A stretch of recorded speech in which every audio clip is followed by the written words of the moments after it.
Hi everybody, this is Darlene from darlenestamps.stampinup.net. Today is part 2 of some lessons that I want to show you on how to use a product from the Stampin' Up! January-April mini catalog. I will link to the previous lesson that I did using masks with shaving cream and embossing paste. Today we're going to do a little different technique. Let me show you the product that we're using. It is on page 62 of the mini catalog, right down here. It's called Loveliest Layers Decorative Masks. In the previous video, we used the graphic design to make some cards. Today, we're going to use these 4 floral pieces. The technique that we're going to use is called ink blending. So let's get started. First, I'll put up my grid paper. Grid paper is a great product. It is sold in the annual catalog. It comes in a pack of 100 sheets, so it would last you a long time. One side is standard measurements. The other side is metric, which is really nice. If you're following directions from somebody in another country that uses metric measurements in their instructions, this will help you to figure out what they're talking about. So I always use it as my scratch paper. Okay. The stencils that we're using today, or masks, remember those words are interchangeable, are going to be the floral pieces. Now remember that there are 2 sides to a mask. There's a shiny side, you can see the glare here, and then there's a matte side. We're always going to work with the shiny side up. We're going to use our basic white cardstock. I cut it to 3 3/4 by 5 so it'll fit the mask perfectly. You don't have to do that, but I'm going to use this as a piece to go on the front of a card so it's the perfect size. Now we do want to attach these to prevent any slipping. I use washi tape. You can use whatever, painter's tape, anything that will temporarily stick your stencil, your mask, to your cardstock. And now I'm prepared to start my technique. Okay. We're going to use a product called a blending brush. Now, Stampin' Up! Introduced their blending brushes, their full-size blending brushes, I think a couple of years ago now, and they are this size. This year, they introduced the small. You can see it's the exact same design, just a different scale. Now, these small brushes can be found in the catalog on page 67, I believe. Let me grab my catalog to show you. And here they are. Right up here. And a real bonus, Stampin' Up! Also designed a storage unit for them. So you can see that the storage unit will hold either the full size or the small brushes. It will store 9 of them. They come in a pack of 3, so that's very convenient. And we all know as stampers or as crafters that storage and organization is really important to the creative process. So again, the small brushes, the storage are all available in the mini catalog, page 67. Okay, I'm going to use small brushes today. And the first color that I'm going to start with is Fresh Freesia. I'm doing a light color on the background and then a darker color for the detail. How do you use a blending brush? Well, it's quite simple. You're going to use your brush in the ink. Now, some people have different ways to hold the brush. There is no right or wrong way. It's just what works for you, what you feel comfortable with. I prefer to hold my brush by the head. I feel that I have control that way, and also I feel the pressure of how much ink I'm laying down. Some people like to hold them by the handle. They feel they have a better technique that way. Doesn't really matter. Okay? What I'm going to do is pick up my ink, and I do that just by swirling in my ink pad. And now it doesn't look like it, but there's quite a bit of ink on there. And if you went directly to your cardstock, you would probably end up with a blob. So after I pick up ink with a blending brush, I always tap, tap, tap and get that initial coating off. And then I start to swirl. Now some people do their techniques differently. I always start off and then work my way on to the mask. I want my base coat to be not too deep. I don't want to make it too dark because I want to do the contrast. I think that's good. I was not going for totally even. I like the variation. I don't think petals on flowers are all the same exact color all the way through. There's variations. So I like this look. Okay, so now I'm ready to go to the detail. So that means I'm going to take this mask off. And I'm going to go to the next one. Now, you would take a baby wipe or a microcloth paper towel and you would wipe off your ink. I'm just going to put mine to the side right now. Okay, now we're ready to do the detailed piece. Okay, this one makes it pretty easy. I can match up those 3 dots. And you can see through. You can see through them, so you can see where you're lining up. I feel good about that. I'm going to, again, reattach my washi. All right, now I'm ready for the accent color. For me, it is Blackberry Bliss. It's much deeper. I don't want to go heavy on this. Again, you're designing your card. You know what you like. Okay, same exact process. Now you say, wait a minute, you used the same brush. I was going from a light ink to a dark ink, so the light ink is not going to contaminate my dark ink. If you're switching total colors, if you're going from a dark to a light, you need to get another brush and use that, okay? But going from light to dark, no problem. This is very deep, okay? So I want to tap off, and now same process. And you can see the difference. Again, I don't want to overdo it. Okay, I like that. And take off the washi tape. You can take a peek. Yep, I like it. All right, so now we've done the floral part.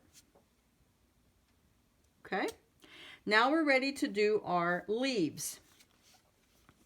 Here is my base leaf. And because you can see through the mask, you can see exactly where you're placing this. I like that. I need to move this washi tape because otherwise I'll cover my leaves. So I need to now move that over. Okay. All right. Now I am switching colors. I'm going to my greens. My light green is Pear Pizzazz. And I am changing brushes. I'm going to a brand new brush. Same exact thing. You might be getting bored by now. And again, I want my base to be fairly light. And it is uneven, but that's the way I like it. Okay. Last layer is detail on the leaves. And it looks like this. Let me turn it over here to the shiny side. You see how you can see through? Oops, a little bit. There we go. Retape. And now I'm switching to Old Olive.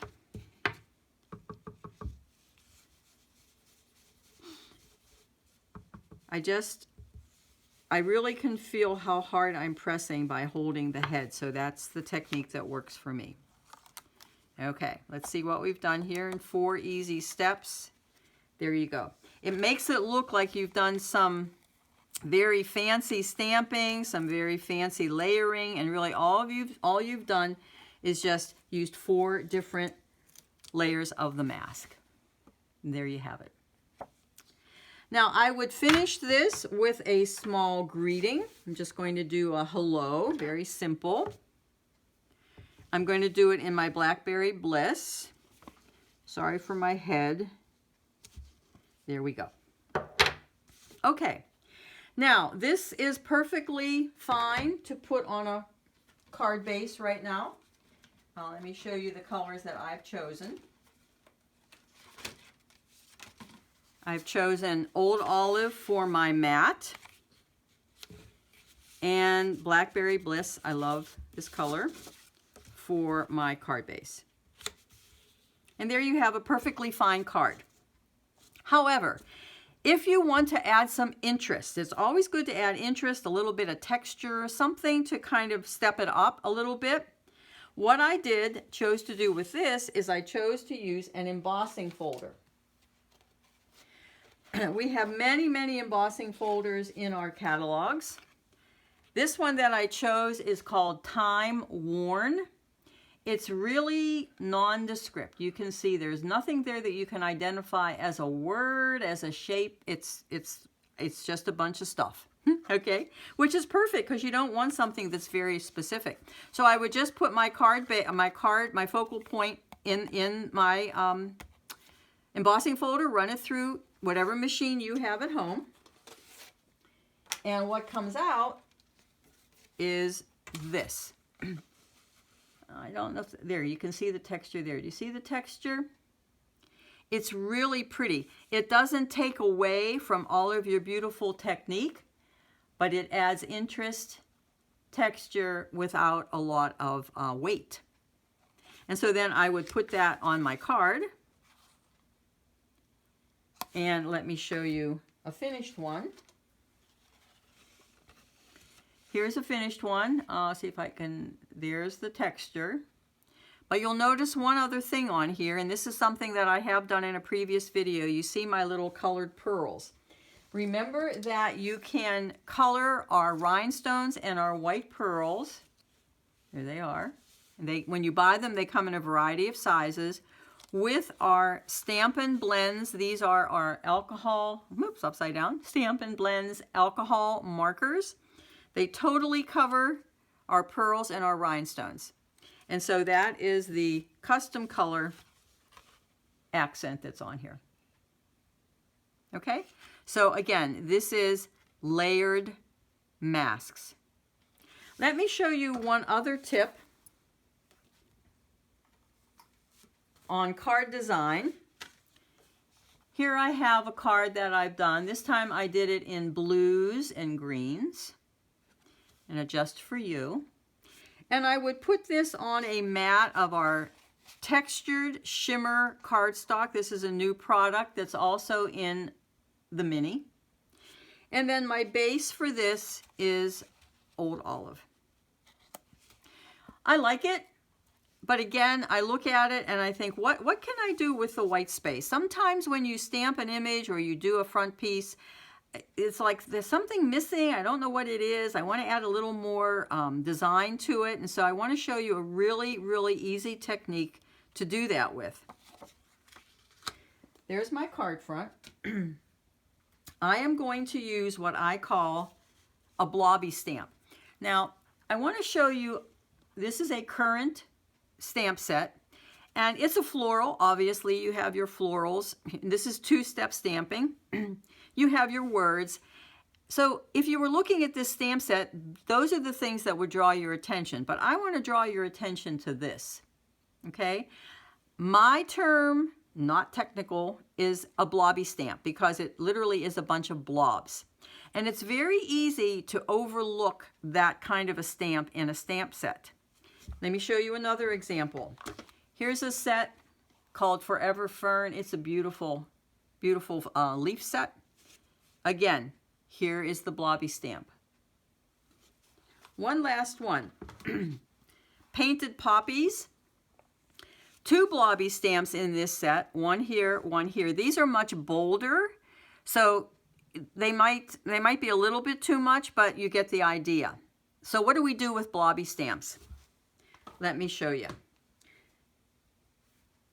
I'm going to use this blobby stamp. It's hard to see. It's an acrylic or photopolymer stamp, so it's hard to see. But I'm going to use Smoky Slate ink. Smoky Slate is it's our lightest gray. And it's really good for using it in things that you don't want to just be very bold, but to still have some type of an impact. So this is a technique that is called stamping off or second generation stamping. Let's show you what I mean. When I put my stamp in the ink and I go directly to the paper, you get full strength ink. It's dark. This is fine, but I don't want my blobs, if you will, to scream. I want them to whisper, okay? So what you do to get that effect is ink it up, stamp off, and then onto your piece. Can you see the difference? That is the same exact ink, full strength, second generation. You could even, if you want to, 1, 2, and 3. I don't know if that camera will even pick that. Yeah, there it is. Do you see how light that is? Okay. So what this allows you to do is it allows you to fill in some of these white spaces. There's nothing wrong with white space if you like that, but you might just want to try this. The first time I did this years ago, I was like, whoa, this changed the whole look of the card. Also, when you're doing blobby stamps, you don't want to perfectly place them in areas because it'll look like, I don't know, you need to have movement. You need to make people's eyes move. So I always try to stamp off the edge a little bit. You see that? Okay, let's do it again. Full strength, stamp off, and I'm going to come down here. So the more I do that, it just fills those things in, but it doesn't scream at you. I think I will do one very light down over the words. There you go. Okay? Blobby stamps. So here's a finished card. The same thing that I just showed you. My blobby stamps. You'll say, what is the sparkly stuff here? Now that is our shimmer embossing paste, shimmer white embossing paste with reinkers added to it to coordinate with the colors that I wanted. I hope the lesson today helped you out not only with learning a new product, but also with a new technique and some different ways of thinking. Let me move my scrap paper here. Here are our two cards. This one uses the embossing folder for interest. This one uses the blobby stamps. I really appreciate you finding me today, listening to my lesson. Again, if you'd like to purchase any of the products, you can find me at darlenestamps.stampinup.net. I would really appreciate a thumbs up or a comment. YouTube actually counts those things and looks at them when you're trying to build a channel. So I would appreciate you doing either a thumbs up or a comment. Also, if you have a friend, a crafty friend who you think would enjoy this lesson, please hit the share button and send them the video so that they can learn about decorative masks as well. I'm always honored when somebody hits the subscribe button and the notification bell so that the next time I'm doing a video, you'll be able to come and watch it. Today, I want to leave you with words from a very famous artist, Pablo Picasso. Art is chaos taking shape. Bye until next time.